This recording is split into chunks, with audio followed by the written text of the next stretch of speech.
Interested in learning about wine, but not sure where to start? You're in the right place. Welcome to the Cork and Fizz Guide to Wine podcast. I'm your host, Haley Bowman, and I'm so glad you're here. I'm a wine enthusiast turned wine educator and founder of the Seattle-based wine tasting business, Cork and Fizz.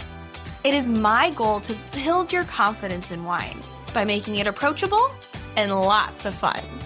You can expect to learn everything from how to describe your favorite wine to what to pair with dinner tonight, and so much more. Whether you're a casual wine sipper or a total cork dork like myself, this podcast is for you. So grab yourself a glass and let's dive in.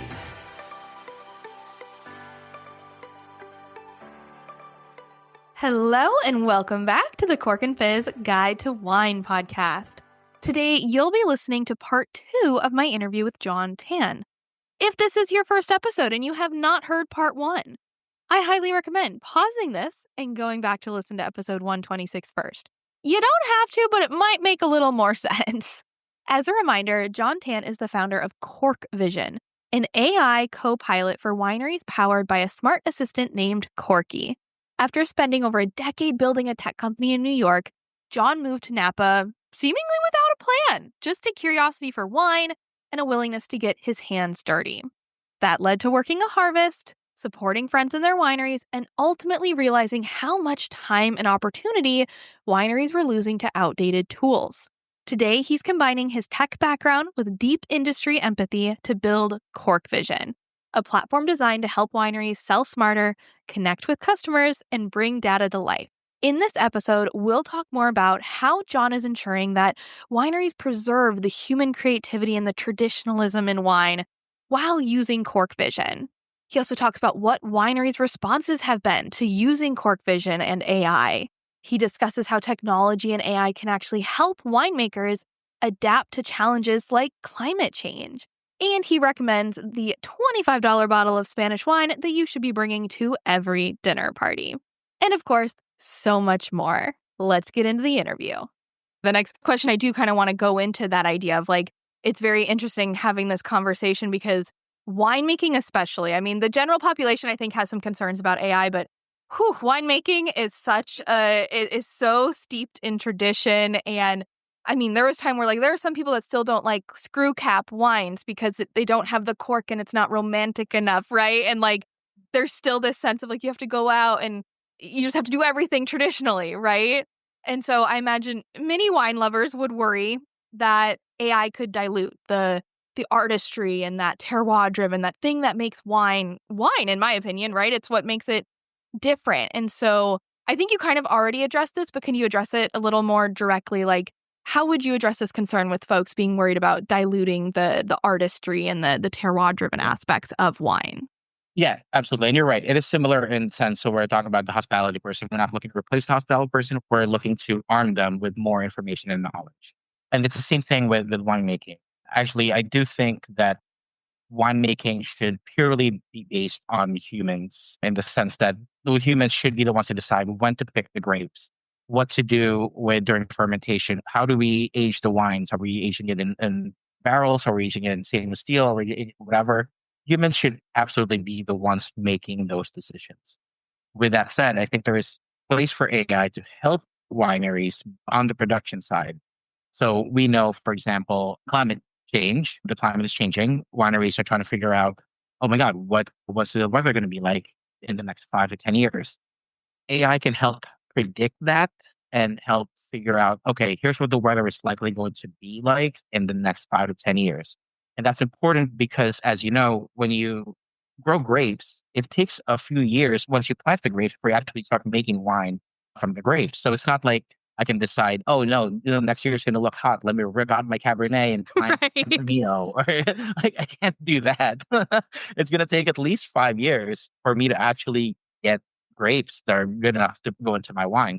So that's where AI can help with this long-term planning. I think individual winemaking every vintage should still be up to humans. And funny enough, last night I was actually at a wonderful tasting with Corison Winery as well as Dunn. And it was Campy Corison, and her daughter Grace, and this was Randy Dunn, Mike Dunn, and Mike's son Alex. Wow. All right. Well, brag a little bit. Sounds like an Yeah, amazing tasting.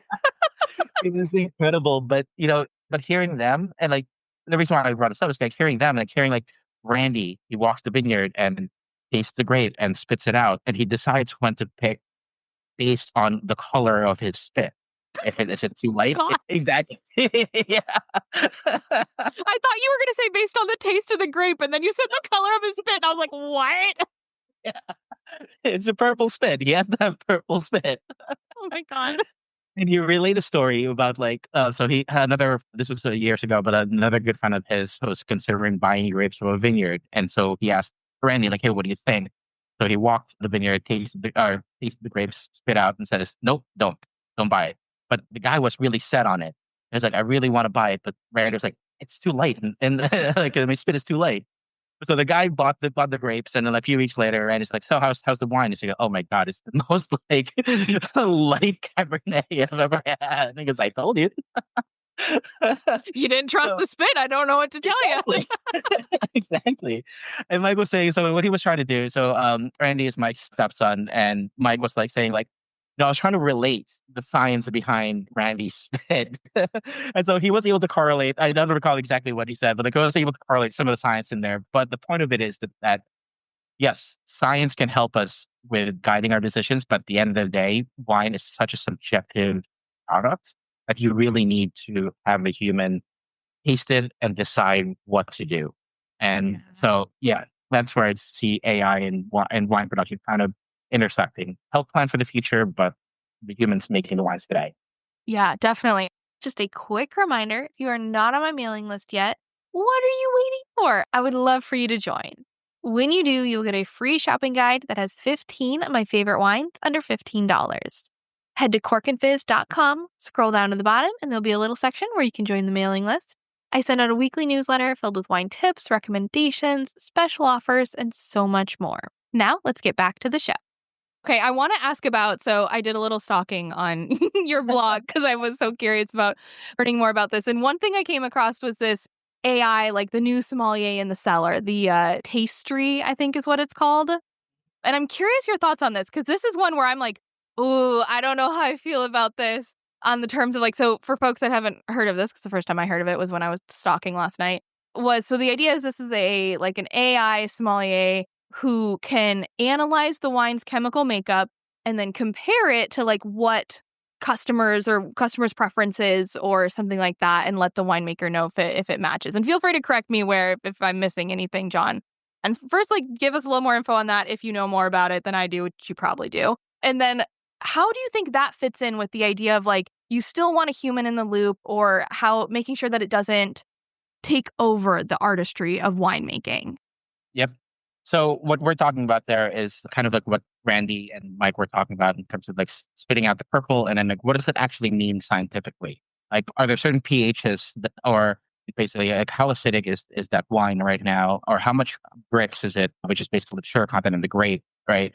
Like, can you relate those to this particular color? And the same thing with tastes in wine. There are certain chemical compounds that make up the taste of that wine, and those compounds can be influenced by what barrel are you aging your wine in? You're getting a lot of, chocolate or vanillin. How much host was in that barrel? Meaning, before you put the wine in, they char the barrels on the inside. How charred is it? And that affects all of those flavors that go into the wine. In addition to obviously things that are in the wine, in the grape itself, through the fermentation process.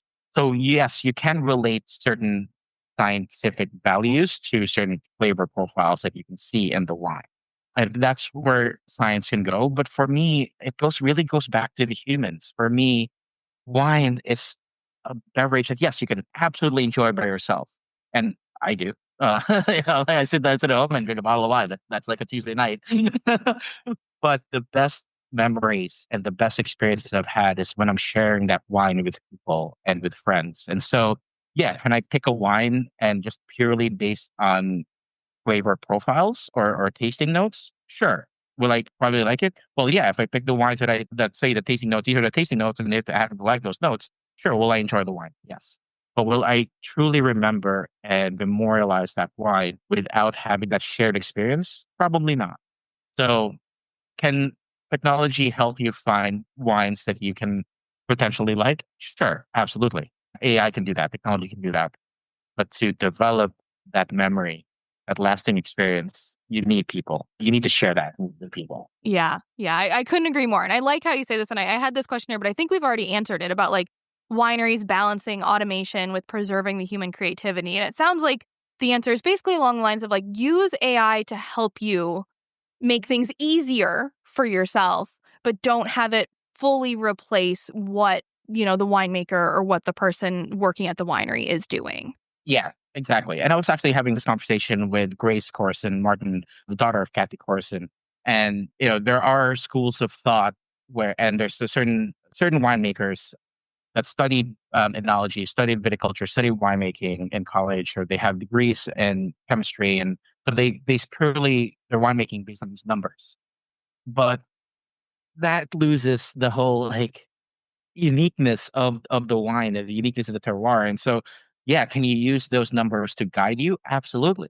But at the end of the day, you need to trust your gut. You need to taste the grapes, and you need to taste as you ferment it and as you age it. You need to taste along the way to really understand and to really say, "Here's what I'm going to do." Yeah, yeah, like, it's not AI isn't any different than, like, the other, like, science or technology or other things that, like, we've learned along the way in winemaking to make it easier, so we're honestly not making wine the same way the Greeks and the Romans were when they first started making it, like, we figured things out along the way to make Right. it easier, and this is just kinda, like, the next step in that of, like, let's continue to make it easier, but we still gotta be the person making the wine, tasting it, and experience Exactly. really is everything. Yeah, absolutely. And I think to your point, like the technology within winemaking has absolutely improved.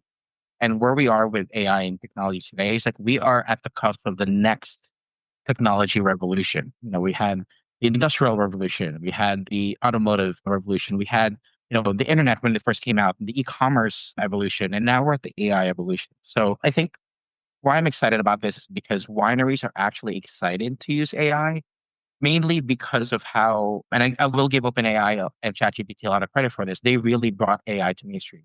AI has been around for 50 years, as you know. We've been using AI whether or not we know it, whether it's a Netflix recommendation derived through machine learning or ways Or, like I Google mean, Maps. the example we always give is like Google search. Like your Google search, like it's using AI to give you answers even before there was that little AI thing at the top of the screen, Yeah, trying to summarize it for you. exactly, exactly. So wineries are recognizing, and thanks to ChatGPT becoming popular in November 2022, that people are hearing about all these AI tools, whether it's ChatGPT, Claude, Gemini, or even specific tools like Midjourney or Firefly for image generation, video generation. People are hearing about this in their normal lives. So now they're like, oh wait, why can't I use it in the wine industry? And so the wine industry is actually very excited to use AI because they're hearing so much about it. They just don't know how to do it. Yeah. The way I equate it is more like if you take a novice wine drinker to a wine shop and they're like, oh my God, well, look at all these labels, look at all these grape varietals, look at all the ingredients. Where do I start? And so the same thing, like when you take a winery to and say, hey, we're gonna have AI. Like, okay, do I use ChatGPT? Do I use Gemini? Do I use Claude? What are these? What's an LLM? What's where do I begin? And so that's kind of like what I'm trying to do is like help wineries understand what these different tools are. I'm actually teaching AI workshops with hospitality teams as well as with vineyard owners to try to get them to understand the different tools that are out there, how to use it, what are specific use cases that can help you. And I think going forward, where we saw how email and smartphones changed the business world, we're going to see AI change not just the business world. Well, I mean, wine is a business, but also the wine world. Yeah. The tools that people use today in wineries, like sales reports that we talked about, inventory spreadsheets, the traditional generic email campaigns that people use, they will feel old fashioned in a few years. AI and predictive analytics will become standard. So instead of looking back and being reactive, wineries are going to be more proactive. You're going to be able to use AI to say, here's the more personalized email campaigns we should send to our customers. Here are the special offers that we should generate based on our sales activities. Here's the personalized tasting that we can offer our people. And the AI will help people do that all automatically. Yeah. Oh, that's so cool. And I swear, I mean, I know I sent you the questions, but I'm also like, this is just like flowing perfectly. Because as soon as you say something, I'm like, that's what I wanted to ask you about next. Because I was curious. That was kind of the next question of like, how have wineries responded to CorkVision? What I know you talked about like the exciting part. What about on the flip side? Or what are kind of the main hesitations you hear when you Yeah, talk about absolutely. it? I mean, part of it is we touch on it a little bit. It's like just wineries not knowing how to use AI and where to start. So that's a hesitation. The other hesitation we've discussed as well. People are like, oh my God, I'm worried if I put an AI in, am I going to be out of a job? And again, we're not looking to replace people with AI. We're looking to enhance people's daily workflows using AI. But also the biggest part is privacy, data privacy, right? How are we going to keep our data safe? How do we keep our information that's proprietary to us proprietary? So those are some of the concerns that people have, and they should have these concerns, right? Because if you use ChatGPT, if you use any of these LLMs, and it's the free version, public version, their questions and answers are going to be used to train future models. And so, yes, that is absolutely a concern. There are certain things that we can do from a privacy standpoint, and we take privacy very seriously at CorkVision.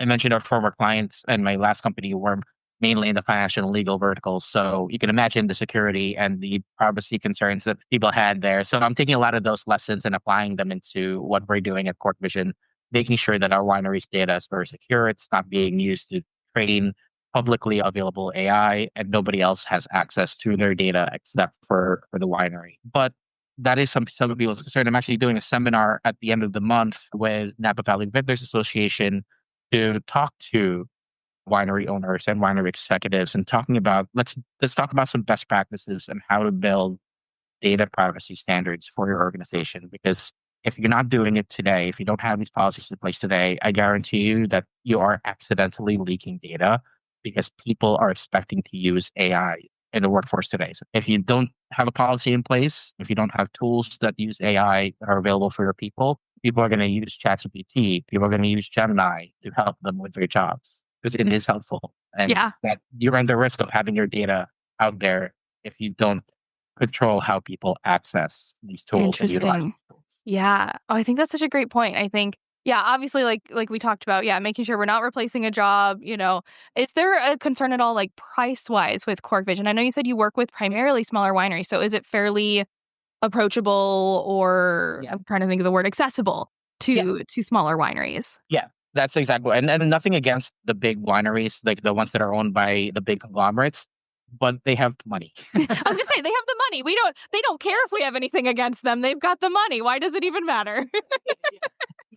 What I'm trying to help are the small family-owned wineries, as in especially going back to the tasting I had last night with Horsens and the Duns, and seeing generationally how are they, passing the winery from one generation to another, how they continue to make it successful business. So I'm very cognizant that those are the clients that I'm servicing, and CorkVision is priced in a monthly flat fee type of business model. We're not charging based on winery revenue. And so there are platforms in the industry that do charge based on revenue. I don't want to do that because I want wineries to feel comfortable with using my platform to help them increase sales without feeling like, oh, CorkVision increased my sales, but then I'm paying more. So Right. am I really seeing the fruits of that of that increased revenue? Like so, yeah, we're priced in a way that small to medium sized wineries can afford us, and they don't have to worry about replacing people to afford us or not using tools to afford us. I hate saying this as a business owner, but like especially somebody who needs the revenue to continue to build CorkVision. But I'm building CorkVision as a way for me to give back to an industry that I truly love and I plan on being a part of for a long time. Yeah. Oh, I think that's so special and really great. Because, yeah, those are the wineries that like need help getting out, right? Like if I go to the grocery store, I'm going to find those big wineries, those big companies like on the shelf. Like that's easy. It's going to be the other ones that are harder, and that, harder to get to and harder to get access to. One of the questions I had, and it's probably, I'm sorry for folks listening that don't have like as much of a tech background, but I'm curious because I know for artificial intelligence and machine learning and for these things to actually work, you need data, you need information. And a lot of times I feel like wineries are so traditional in that they might be just keeping track of things in a spreadsheet, or they're keeping track of things, right? Have you run into any problems of like actually being able to gather enough of the data, enough of the information to be helpful for the wineries? And what do you do in that case? Yeah. So one of the things that we talked about on the hospitality side is the guest knowledge that the hospitality person has, right? So the platforms that wineries use today to keep track of their guests, they're basically as a CRM. Hospitality people can put in notes about the guests. The challenge with that is that you're relying on the hospitality person to put those notes in either in between tastings or after their shift. And if it's after their shift, do they remember everything that happened with that guest that came in 8 hours ago? Maybe, maybe not. Also, do they want to spend an hour at the end of their day typing up these notes? Probably not. Or if they're trying to do it between shifts, like how much can you really put in if you have your next tasting is coming in 10 minutes and you have to set up? So that's a challenge. What I'm building tools within CorkVision where a person can actually talk to Corky and say, "Hey, Corky, John Tan came in. He had these wines. He really liked these wines." Verbally, even after setting up for the next tasting, in order to make that note taking much easier. I am running into issues where I am seeing inaccurate or incomplete data. So the inventory example that I gave earlier, where we recognize the inventory for the Chardonnay and we see that it's running low. We need to have that inventory data to be completely accurate. Problem with that is that the platform that they use may not have that data. The fulfillment house they use has a different platform and has maybe they don't even have a platform. Maybe they're so old school. Maybe they do have an Excel spreadsheet, or they have wine stored in fulfillment. They have wine stored at the winery. They have wine stored at somebody's house. Who knows? Like, right? It's so true. They're always like, oh, yeah, I found this like box back here at my friend Yes. Bill's house and that I was saving for some reason. I forgot. Great. It's old wine I get to try. Exactly. So how are we trying to get all of that data? Well, for one, we're integrated with a lot of different platforms that wineries use. We're collecting all of that data into a centralized repository that Corky has access to, so he can give the information back to the winery, and we can use our AI to understand what that information is telling us and give wineries that insight. So that is one. The other thing is I recognize that even if you are using the platforms the way they're intended, we are still humans, and sometimes humans make mistakes. So I've seen missing information like people's birth dates. They're supposed to have that to make sure that they're of age. Wineries do check that, but you're still supposed to have that information in the customer profile. They may not have that. So then I won't be able to alert you to say, hey, John Tan's birthday is next week. Because if I don't have that information, I can't alert you on it. Or people's first names, they put in the person's email address. So yeah, we're seeing those data quality issues. So what I'm actually building as part of our next phase is the ability for us to analyze that data, identify what's missing, what's critical for you to fill out, and also give the report to the wineries and give kind of a scorecard saying, oh, your data quality is a B minus, and here's how you can get it to an A. Fix these email addresses that are incorrect, fix these missing birth dates, and so on to help the wineries. You don't have to look through all of the data that they have, every single customer and every single field and say, okay, what's missing? What's wrong? We'll do that for them. Nice. I think that's so helpful because, yeah, that's the thing that, like, I imagine if I was a winery and I wanted to do this and I just looked at it and I'm like, I know my data is not good enough to actually be able to, it's like, I know that, like, it's all over the place. I just jot things down on a piece of paper or, like, Beverly or whatever name works at the tasting room knows everybody and she just has all the information in her head. Like, how can this actually be helpful to me? And it's like, well, either, whatever data you have, we'll use it and we'll do something with it. And then it sounded like your other goal, besides fixing the data that exists, is then making it easier to gather the data as you go along. Absolutely. I mean, our AI is only as powerful as the data we have access to. So if I can help the wineries with collecting the data that they need, that will help my AI become better for the wineries to help them increase their sales and increase the personalization, then I'm definitely going to do that. Yeah, I love it. Okay, well, before we get to the very last questions, they're my speed round. They're just meant to be like whatever comes to mind. I want to ask you, and we've hinted on this many times, but directly thinking about the future, what do you see for the future of both like AI and wine? I know it's just one opinion, yours. I'm not asking you to represent everyone, but AI and wine, and then the future for CorkVision. What do you see, looking 10, 20 years down the road? I love producing this podcast for you every week. But here's the truth. It's not free.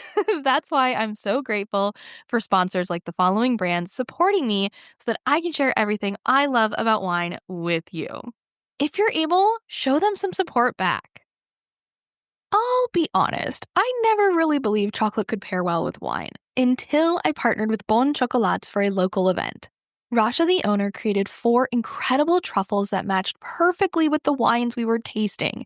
Bon Chocolats is a European-inspired chocolatier right here in the Seattle area, making beautiful bonbons and confections with fine chocolate and all natural ingredients. No preservatives, just pure flavor. Visit their local shop in Bothell or order online at bonchocolats.com. They make the perfect gift. Anyone else guilty of opening a bottle of wine for just one glass and then finding it a week later in the fridge totally undrinkable? Yeah, that used to happen to me all the time until I started using the VacuVin Wine Saver. It's so simple to use, easy to throw in my bag if I'm heading to a friend's, and it keeps wine fresh for up to 10 days, proven by independent lab testing. VacuVin invented the original wine saver back in 1986, and now over 40 million wine lovers around the world use it. With VacuVin, you get to enjoy wine on your terms. Open Italian Red for Tuesday pasta night, and it'll taste just as good a week later with pizza. Go to us.vacuvin.com and use code CORKANDFIZZ for 20% off your first order. Yeah. So I think we talked a little bit about the AI and wine, the future of AI and wine, where the traditional reporting that's available, where it's more reactive versus proactive. I think that's where AI will really shine, is to be able to provide wineries with these actionable insights that help them predict the future or help them be more suited for the future. And also from a production standpoint, we talked about this a little bit earlier, also where AI can help analyze weather patterns and say, okay, so we're going to see the weather change. It's going to warm up. Climate's going to warm up, 5, 10 degrees over the next 5, 10 years. So wineries can then be more forward thinking about how they're going to care for their vineyards. What grapes are they planting? When are they replanting?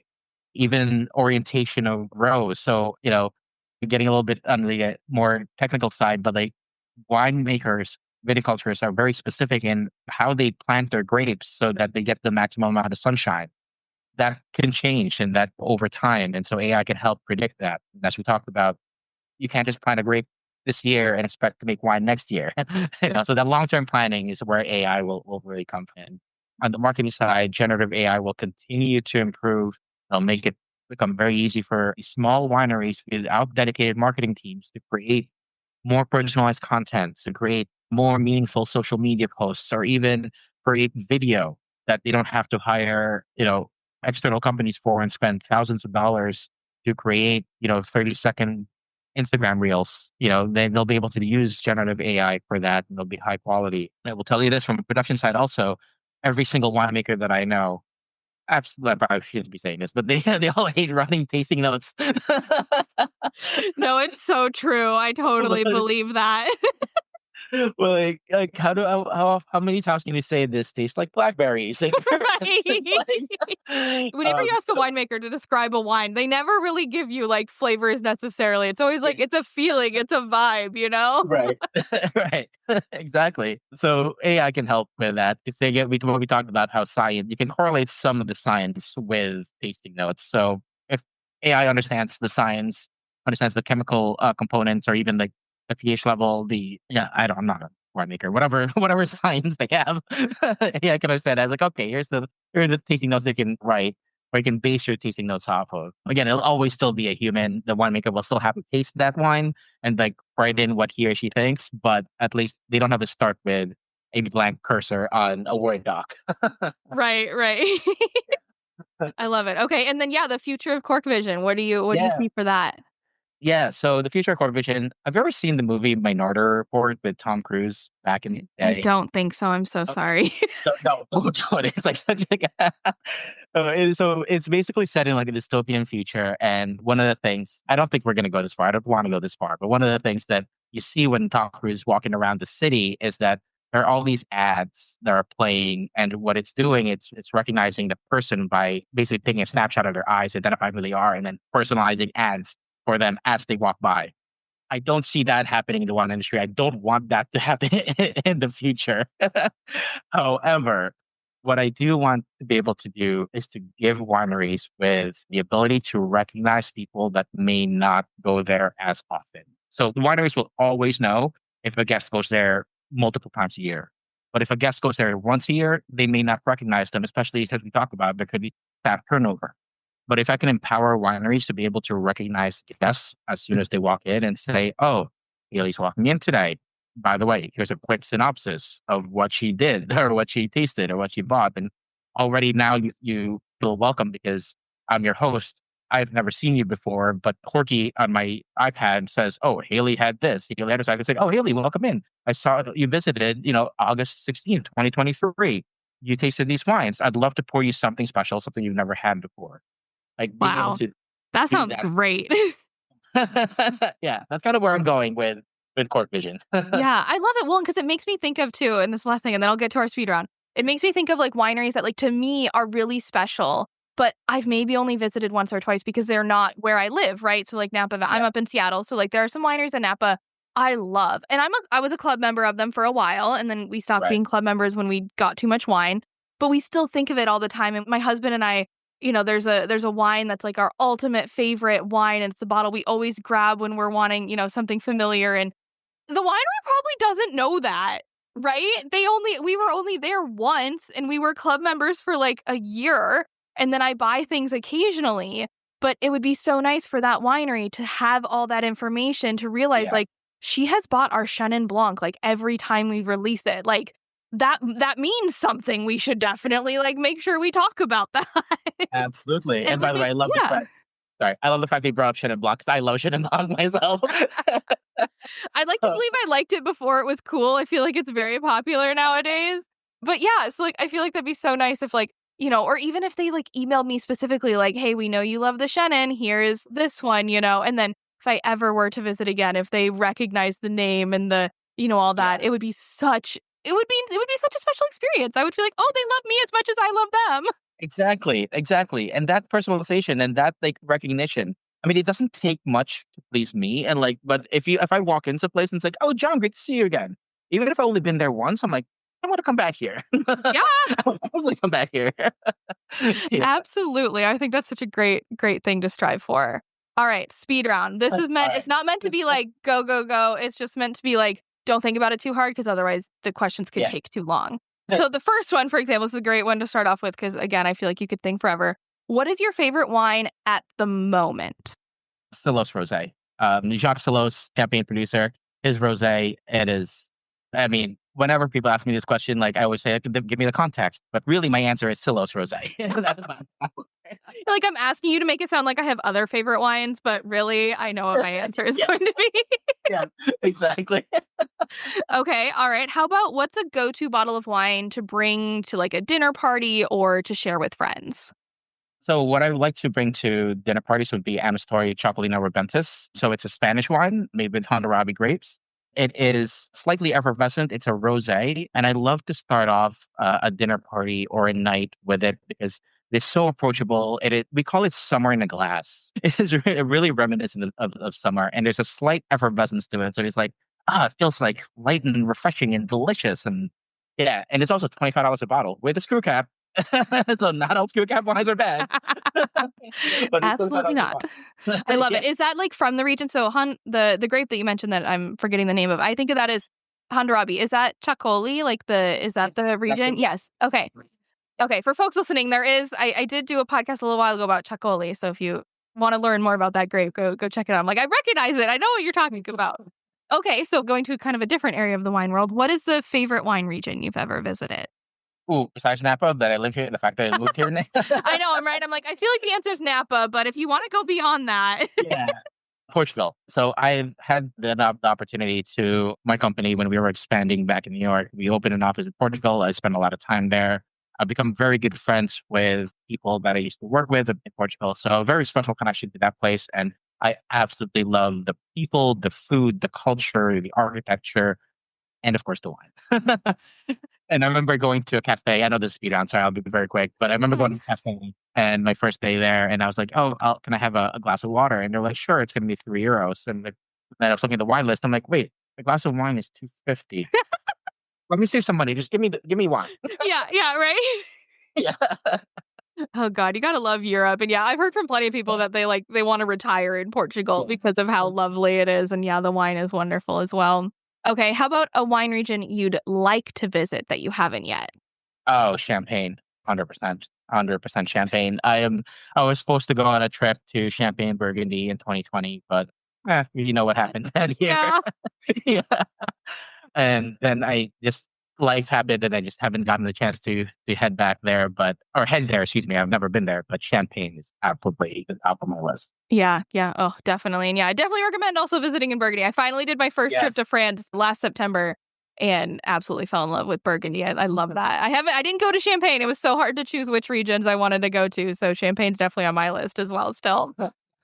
Okay, how about a favorite wine and food pairing? Ooh, Champagne and fried chicken.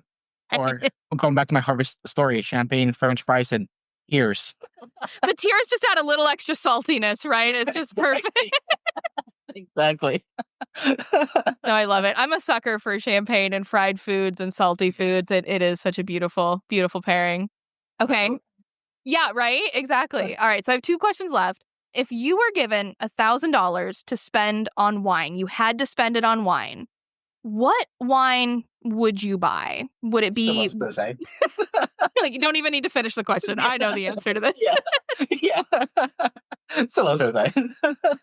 Like I just need to have Sure. it always. I just want as many boxes as Yeah. I can get of it. I love it. All right. Okay. And then last question, what is one wine myth that bugs you the most, bugs you to no end? We've kind of talked a little bit about this. One, people think that if a wine comes with a screw cap, it's automatically a bad wine or poor quality wine. That is absolutely not the case. So that is one myth. The other one I will say, because I love champagne so much, that people think, oh, champagne's only for celebrations. Not quite. I mean, yes, sure, you celebrate with champagne, absolutely. But you don't have to wait to celebrate something to drink champagne. Drink champagne every day. It brings you Yes. joy every single day. So Yes. I remember, I think I read it in a wine book somewhere where somebody said they're like, I always have a bottle of champagne in the fridge in case I need it for an occasion. Like, Tuesday night. Like, you just like, it's just always good to have it. You just never know when either the occasion comes up or you need to make the occasion to drink your exactly, champagne. exactly. Hey, you're done with work. You came home. Pop open a bottle. Yeah, Celebrate. exactly. I love it. All right. Well, that is everything I have. Thank you so much, John. I feel like this was so informative and a really interesting conversation to have and really excited. I'll be mentioning CorkVision to all the wineries Thanks so much. that I know of because I think it's really going to make a big difference in the wine world. Thank you. Thank you. I'm excited. And thank you so much for having me on. Really had a great time. Love your podcast. So really honored to be on as well. Thank you. Thank you. Thank you so much. All right. Cheers. Cheers. I hope you enjoyed this episode of the Cork and Fizz Guide to Wine podcast. You can learn more about Corky and CorkVision on their website at corkvision.com. And if there's a winery you love that you think would benefit from all the things John talked about, be sure to mention CorkVision to them. If you love this episode as much as I did, please take a quick second, share it with a friend, take a screenshot, post it on your social media. Let me know what you think about AI and wine. Do you think this is a good path for wineries to take? What are your concerns? Do you think, they have the right mentality going into this? I'd love to hear your thoughts on this.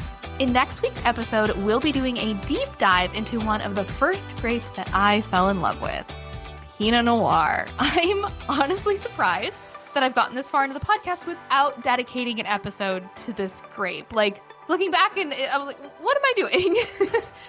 I have a feeling you're going to want a glass of Pinot Noir next to you when you listen to this episode because you'll be craving it by the time that we're done. Thanks again for listening. And if you want to learn more about wine, come follow me at Cork and Fizz on Instagram. Cheers!